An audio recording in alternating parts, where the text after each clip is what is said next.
I think, yeah, certainly 4G is rolling out very, very fast, and it's being taken up by our customers very fast. And the reason why that's happening is because it's giving people what they want, which is a really strong, reliable, good quality, high-speed connection everywhere. That's why we're really pushing it out towards 90% of the population this year. So what drives 4G is, number one, really good coverage, number two, really good performance, number three, a wide range of handsets. So that's why 4G has now become the mainstream. And I think it's really an amazing technology. I've never seen anything so stable and being taken up so fast.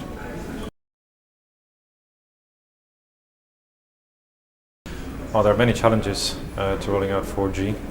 That's why it takes a lot of effort. And, we're very lucky that we've got some of the best engineers in the world, and we've got some really good partners. So challenges are numerous. Initially, we had a challenge with the fact that voice is supported on 3G. So we need to make sure that the transition from 4G to 3G when you're making a voice call is very smooth and effective. So now it's imperceptible to the end user, but it was a huge engineering challenge in the beginning, especially because we were also integrating our two networks at the time. Also, I think any new technology is a challenge of communicating it effectively to the end user, because some people may not realize that we haven't taken away the 3G coverage, the 4G coverage is overlaying it, and we need to make sure that people are comfortable with understanding the technology. And any new technology can cause confusion if it's not communicated properly. So that's one of the challenges we've had, is educating people about what is 4G. And that was especially difficult when we were alone in the market for up to a year. And now that all the operators are rolling it out, it's much easier because people understand what it is now. And then I think transmission is a massive issue, because there's never been such a revolution in speeds ever before in telecoms. And that requires the whole of the infrastructure of this country is being upgraded at the same time. And I think there has never been such a massive revolution in this country, at least, so quickly. It's very exciting to see that happening, but it's a big challenge to make it happen very quickly and in time to meet our customers' expectations.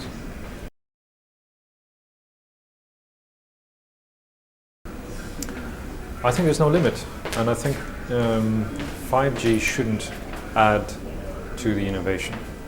I think 5G will continue the path 4G is blazing, and I think there's a huge scope for innovation within 4G. We speak of our network, as a Star Wars saga where you have 9 episodes, and we're only on episode 3. So we planned out the next 9 episodes, and we think we'll reach the 9th episode by 2020, and then we'll get ready for 5G. More or less the timescale. So I see 5G as more of an evolution of the same. We shouldn't wait for innovation. We should be doing it now. And we're very pleased that the new speeds that we're bringing into the UK is one of the first in the world, with 300 meg speeds in Tech City area, now rolling out across London. Next year we'll be trialing 400 meg. We're very keen that the innovators, the ecosystem of application developers, get their hands on that technology very early, so that they can innovate and they can understand how we can enhance their applications and what better quality of service we can give to our customers through their innovation. So we're very pleased about that, and it's important to realize that all the new technologies also make sure that as we have this massive explosion of mobile data, we can still manage the quality of experience for our customers, which is absolutely key for us. So while we do the peak speeds, we're also adding capacity for everybody. So yes, we were known as Everything Everywhere a few years ago. Now we're EE. So one thing I would say to the IPX community is that what we need from you is quality of service everywhere.